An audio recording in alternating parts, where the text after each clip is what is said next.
नमस्कार, आदाब, सत श्री अकाल। मैं हूं मनोज नारायण सिंह और आज हम लोग चर्चा करेंगे कि महागठबंधन में सीट शेयरिंग का फॉर्मूला तय हो गया है बिहार में। उसमें कांग्रेस को 9 सीट, आरजेडी सबसे अधिक 26 सीट पर और लेफ्ट की तीनों पार्टियों को मिलाकर के 5 सीट पर ये बांटवारा हुआ है। और इसमें देखा जाए तो जिस तरह से पूर्णिया सीट को लेकर के आप सभी को याद होगा कि एनडीए में पेच जहां पर फंसा हुआ था चिराग पासवान को लेकर के और हॉट सीट बंटवारे को लेकर के हॉट सीट बन गया था हाजीपुर, उसी तरह महागठबंधन में सीट शेयरिंग को लेकर के हॉट सीट बन गया है पूर्णिया। जिस पूर्णिया से चुनाव लड़ने के लिए, कांग्रेस के सिंबल पर चुनाव लड़ने के लिए पप्पू यादव ने 2015 से बनाई हुई अपनी पार्टी और उसके लिए मेहनत लगातार वो करते रहे, उस पार्टी का विलय कांग्रेस में कर लिया। और कांग्रेस से जो है यहाँ पर दिल्ली जाने से पहले, कांग्रेस में विलय होने से पहले भी उन्होंने लालू यादव का भी उन्होंने आशीर्वाद लिया था और उनको बहुत ये उम्मीद थी कि पूर्णिया सीट से कांग्रेस उनको सिंबल दे देगी, वो चुनाव लड़ेंगे। लेकिन जैसे ही बीमा भारती ने अनाउंस कर दिया, बीमा भारती ने कहा कि वो नामांकन करने वाली है और आरजेडी का उनको टिकट मिल गया है, और मीडिया में जैसे ही खबरें आई उसके बाद में कहीं ना कहीं तो पप्पू यादव को धक्का जरूर लगा होगा, क्योंकि जब आदमी को उम्मीद हो जाती है और कुछ मिलता नहीं है, उसके मुताबिक नहीं मिलता है, तो जाहिर सी बात है कि थोड़ा दिल में तकलीफ होती है।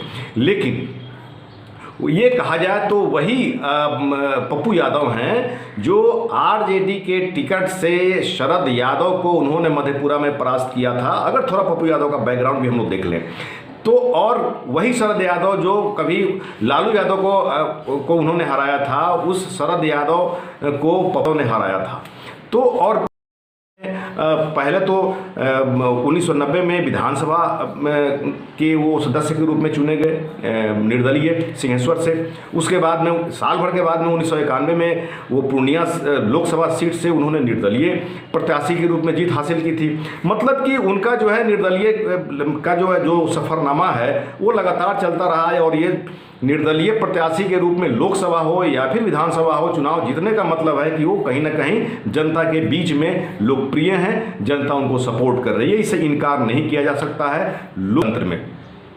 लेकिन उसके बाद जो जिस तरह से उन पर खेला हो गया, उस पप्पू यादव पर खेला हो गया, सिर्फ पप्पू यादव ही नहीं, कुमार पर भी खेला हो गया। लेकिन हम लोग बात करेंगे सिर्फ पप्पू यादव पर।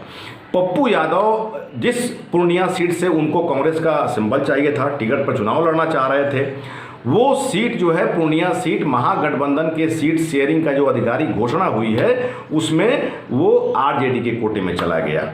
हालांकि चर्चा तो हो रही है कि बीमा भारती को उनको इनाम देना था, क्योंकि पहले बात हो गई थी फ्लोर टेस्ट में, जिस तरह से जेडीयू को उन्होंने धोखा दिया, आरजेडी के सपोर्ट में वो फ्लोर टेस्ट में उन्होंने साथ दिया, तो जाहिर सी बात है कि उनको तो इनाम मिलना ही था, और इनाम में जो है जो बात थी उसके मुताबिक उनको टिकट दिया गया।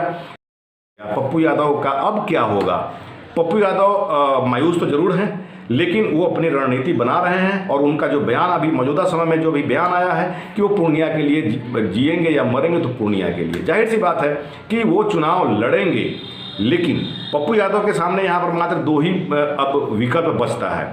या तो वो निर्दलीय यहाँ पर चुनाव मैदान में आए, या फिर कांग्रेस के खाते में जो सीट गई हुई है वहाँ से अगर कांग्रेस कहती है तो वहाँ पर जाकर के चुनाव लड़ें, लेकिन वो पूर्णिया छोड़ेंगे नहीं।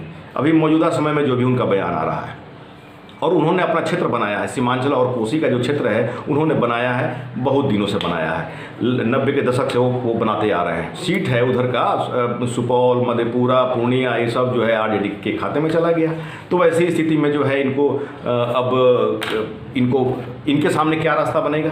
इनके सामने तो वही रास्ता बचता है कि वो निर्दलीय चुनाव लड़ें। लेकिन जो महागठबंधन का जो सीट शेयरिंग हुआ है उसमें कांग्रेस को कटिहार, किशनगंज, भागलपुर, पटना साहिब, मुजफ्फरपुर, पश्चिम चंपारण, सासाराम, समस्तीपुर और महाराजगंज 9 सीट मिला है। और अगर लेफ्ट की बात करें तो सीपीआई को बेगूसराय, सीपीएम को खगड़िया और सीपीआई-एमएल को माले को नालंदा, आरा और काराकाट। ये है कि पप्पू यादव पर खेला हो गया। तो पप्पू यादव क्या करेंगे? चूंकि उनका बैकग्राउंड रहा है, निर्दलीय भी चुनाव में खड़े हुए हैं, चुनाव जीते भी हैं, और भले ही बीच में कुछ समय के लिए उनका जो इमेज बना था वो बाहुबली के रूप में हो, या फिर जब अजीत सरकार हत्याकांड में जब उनका नाम जुड़ा था तो ये आपराधिक छवि जो है बीच में बनी थी, लेकिन मौजूदा समय में अभी जनसेवक के रूप में उनकी छवि बनी हुई है कि कोरोना काल में किस तरह जो है वो लोगों का सेवा कर रहे थे, पानी में जाना, कहीं भी जाना, कुछ भी करना, लेकिन पब्लिक को जो है की सेवा में दिन रात जो है लगे रहते थे। तो एक जो है उनका, और अगर कोसी क्षेत्र की बात करें, सीमांचल क्षेत्र की बात करें तो जिस तरह से लोगों का फीडबैक मिलता है कि कोई लोग तो उनको पप्पू यादव खान भी के नाम से भी जो है उनको पुकारते हैं, जानते हैं। तो ये तमाम बातें हैं, लेकिन अब ये देखना दिलचस्प होगा कि अगर पप्पू यादव पूर्णिया सीट पर अगर अड़े रहते हैं तो वैसी स्थिति में महागठबंधन धर्म को तोड़कर कांग्रेस सिंबल देती है या नहीं। अगर कांग्रेस सिंबल देती है महागठबंधन धर्म तोड़ करके भी, तो ये पूर्णिया से चुनाव लड़ जाएंगे कांग्रेस के सिंबल पर। नहीं अगर देती है कांग्रेस तो महागठबंधन धर्म का अगर पालन करती है, तो वैसी स्थिति में जो मौजूदा समय में जो भी परिस्थितियाँ और जो भी बयान आ रहे हैं उसके मुताबिक पप्पू यादव पूर्णिया से चुनाव लड़ेंगे, चाहे कांग्रेस सिंबल दे या ना दे, या फिर निर्दलीय चुनाव लड़ेंगे। और जिस तरह से लगातार गुणगान कर रहे हैं कि कांग्रेस का जो है हम साथ देंगे, राहुल गांधी को मजबूत करेंगे, प्रियंका गांधी को मजबूत करेंगे, सोनिया गांधी का हाथ मजबूत करेंगे, तो वैसी स्थिति में हो सकता है कि निर्दलीय जो है यहाँ पर चुनाव लड़े, और चुनाव लड़ने के बाद में अगर उनकी जीत होती है तो वैसी स्थिति में फिर कांग्रेस में जाकर के मिल जाएंगे। लेकिन अभी भी कांग्रेस से उनको उम्मीद है, जो भी बयान उनके आ रहे हैं कांग्रेस से उम्मीद है और चाह रहे हैं कि कांग्रेस जो है गठबंधन धर्म को भी छोड़ दे और छोड़ करके हमको सीट दे। अब तो आने वाला वक्त बताएगा कि पप्पू यादव के साथ किस हद तक कांग्रेस खड़ी रहती है, या फिर पप्पू यादव क्या डिसीजन लेते हैं। अगर निर्दलीय उम्मीदवार के रूप में अगर क्षेत्र में आते हैं तो वैसी स्थिति में पब्लिक क्या करती है, पब्लिक कितना रिस्पांस देती है, पब्लिक उनको ताज पहनाती है कि नहीं पहनाती है, तो आने वाला वक्त बताएगा। बहरहाल जो मौजूदा समय में जो परिस्थितियाँ हैं पप्पू यादव के साथ जो खेला हुआ है, जो खेला चल रहा है, उससे मैंने आपको अवगत कराया। कार्यक्रम अच्छा लगे तो चैनल को सब्सक्राइब करिए, लाइक करिए, शेयर करिए। धन्यवाद।